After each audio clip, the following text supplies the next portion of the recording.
It also explains why world soybean production has increased nearly 14-fold since 1950. Mounting pressures on land and water resources have led to the evolution of some promising new animal protein production systems that are based on roughage rather than grain, such as milk production in India. Since 1970, India's milk production has increased more than fourfold, jumping from 21 million to 96 million tons. In 1997, India overtook the United States to become the world's leading producer of milk and other dairy products. The spark for this explosive growth came in 1965, when an enterprising young Indian, Dr. Verghese Kurian, organized the National Dairy Development Board, an umbrella organization of dairy cooperatives. The Dairy Coop's principal purpose was to market the milk from tiny herds that typically averaged 2 to 3 cows each, providing the link between the growing market for dairy products and the millions of village families who had only a small marketable surplus. Creating the market for milk spurred the fourfold growth in output. In a country where protein shortages stunned the growth of so many children, expanding the milk supply from less than half a cup per person a day 30 years ago to 1 cup today represents a major advance. What is so remarkable is that India has built the world's largest dairy industry almost entirely on roughage wheat straw, rice straw, corn stalks, and grass gathered from the roadside.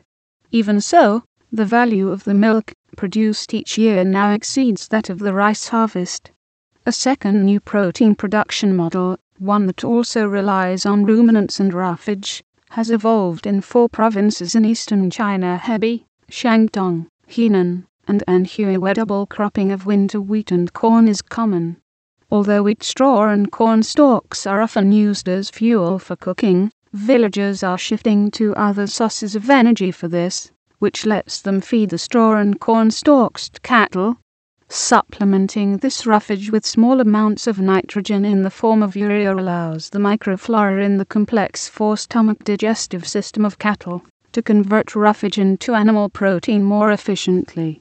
These 4 crop-producing provinces in China, dubbed the Beef Belt by officials, use crop residues to produce much more beef than the vast grazing provinces in the northwest do. The use of crop residues to produce milk in India and beef in China lets farmers reap a second harvest from the original grain crop, thus boosting both land and water productivity. Although these new protein models have evolved in India and China, both densely populated countries, similar systems can be adopted in other countries as population pressures intensify, as demand for meat and milk increases, and as farmers seek new ways to convert plant products into animal protein. The world desperately needs more new protein production techniques such as these. Meat consumption is growing twice as fast as population. Egg consumption is growing nearly 3 times as fast, and growth in the demand for fish both from the oceans and from fish farms is also outpacing that of population. While the world has had many years of experience in feeding an additional 70 million people each year, it has no experience with some 5 billion people striving to move up the food chain at the same time. For a sense of what this translates into, consider what has happened in China, where record economic growth has in effect telescoped history, showing how diets change when incomes rise rapidly. As recently as 1978, meat consumption in China consisted mostly of modest amounts of pork. Since then, consumption of meat, pork, beef, poultry, and mutton has climbed several-fold, pushing China's total meat consumption far above that of the United States. While diversifying diets has dramatically improved nutrition in China, in most of the developing world nutritional disorders remain. For example, half the women in the developing world suffer from anemia, the world's most common nutritional deficiency. Diets high in starchy food and low in iron-rich foods, such as leafy green vegetables, shellfish, nuts, and red meat lead to insufficient iron in the diet, which in turn leads to low birth weights and high infant and maternal mortality. Encouragingly, A decade of research by the Canadian-based Micronutrient Initiative has succeeded in fortifying salt with iodine and iron together. Just as iodine fortification of salt eliminated iodine deficiency diseases, so too can the addition of iron eliminate iron deficiency diseases. This double fortified salt is being introduced initially in India, Kenya, and Nigeria. The prospect of eliminating iron deficiency disorders at an annual cost of 20 carat per person is one of the most exciting new options for improving the human condition in this new century.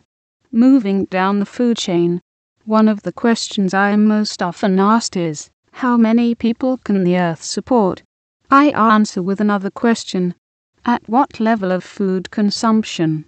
Using round numbers, at the US level of 800 kilograms of grain per person annually for food and feed, the 2 billion ton annual world harvest of grain would support 2.5 billion people. At the Italian level of consumption of close to 400 kilograms, the current harvest would support 5 billion people. At the 200 kilograms of grain consumed by the average Indian, it would support a population of 10 billion. In every society where incomes rise, people move up the food chain, eating more animal protein as beef, pork, poultry, milk, eggs, and seafood. The mix of animal products varies with geography and culture, but the shift to more livestock products as purchasing power increases appears to be universal. As consumption of livestock products, poultry, and farmed fish rises, grain used per person also rises. Of the roughly 800 kilograms of grain consumed per person each year in the United States, about 100 kilograms is eaten directly as bread, pasta, and breakfast cereals, while the bulk of the grain is consumed indirectly in the form of livestock and poultry products. By contrast, in India, where people consume just under 200 kilograms of grain per year, or roughly a pound per day, nearly all grain is eaten directly to satisfy basic food energy needs. Little is available for conversion into livestock products. Of the 3 countries just cited, life expectancy is highest in Italy, even though US medical expenditures per person are much higher. People who live very low or very high on the food chain do not live as long as those in an intermediate position. Those consuming a Mediterranean-type diet that includes meat, cheese, and seafood, but all in moderation, are healthier and live longer. People living high on the food chain, such as Americans or Canadians, can improve their health by moving down the food chain. For those who live in low-income countries like India, where a starchy staple such as rice can supply 60% or more of total caloric intake, eating more protein-rich foods can improve health and raise life expectancy. In agriculture, we often look at how climate affects the food supply, but not at how what we eat affects climate. While we understand rather well the link between climate change and the fuel efficiency of the cars we buy, we do not have a comparable understanding of the climate effect of various dietary options. Guy Dinesh and Pamela Ray Martin of the University of Chicago have addressed this issue. They begin by noting that the energy used in the food economy to provide the typical American diet and that used for personal transportation are roughly the same. In fact, the range between the more and less carbon-intensive transportation options and dietary options is each about 4-to-1. With cars, the Toyota Prius, a gas-electric hybrid, uses scarcely 1/4 as much fuel as a Chevrolet Suburban SUV. Similarly with diets, a plant-based diet requires roughly 1/4 as much energy as a diet rich in red meat. Shifting from a diet rich in red meat to a plant-based diet cuts greenhouse gas emissions as much as shifting from a Suburban SUV to a Prius. The inclusion of soybean meal in feed rations, to convert grain into animal protein more efficiently, the shift by consumers to more grain-efficient forms of animal protein, and the movement of consumers down the food chain all can help reduce the demand for land, water, and fertilizer. This reduces carbon emissions, and this helps to stabilize climate as well. Action on many fronts. At this writing in early October 2007, the food prospect does not look particularly promising. Grain prices in recent days have reached historic highs. Wheat has gone over $9 a bushel for the first time in history, more than double the figure a year earlier. International food aid flows are being slashed as rising grain prices collide with fixed budgets. If we continue with business as usual, the number of hungry people will soar. More and more, those on the lower rungs of the global economic ladder are losing their tenuous grip and are beginning to fall off. Cheap food may now be history. Historically, the responsibility for food security rested largely with the Ministry of Agriculture. During the last half of the last century, ensuring adequate supplies of grain in the world market at a time of surplus production capacity was a relatively simple matter. Whenever the world grain harvest fell short and prices started to rise, the U.S. Department of Agriculture would return to production the cropland that had been idled under commodity supply management programs, thus boosting output and stabilizing prices. This era ended in 1996, when the United States discontinued its annual cropland set-aside program. Now in an overpopulated, climate-changing, water-scarce world, food security is a matter for the entire society and for all government ministries. Since hunger is almost always the result of poverty, eradicating hunger depends on eradicating poverty. And where populations are outrunning their land and water resources, eradicating hunger also depends on stabilizing population. Our Plan B goal is to stabilize world population by 2040 at the 8 billion level. This will not be easy, but the alternative may be a halt in population growth because of rising mortality. The new reality is that the Ministry of Energy may have a greater influence on future food security than the Ministry of Agriculture. The principal threat to food security today is climate change from the burning of fossil fuels. It is the Ministry of Energy's responsibility to minimize crop withering heat waves, to prevent the melting of the glaciers that feed Asia's major rivers during the dry season, and to prevent the ice sheet melting that would inundate the river deltas and floodplains that produce much of the Asian rice harvest. And where water is often a more serious constraint on expanding food production than land, it will be up to the Ministry of Water Resources to do everything possible to raise the efficiency of water use.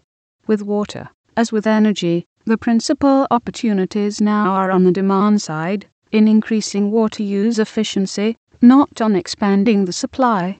In a world where cropland is scarce and becoming more so, decisions made in the Ministry of Transportation on whether to develop auto-centered systems or more diversified transport systems that are less land-intensive, including light rail, buses, and bicycles, will directly affect world food security.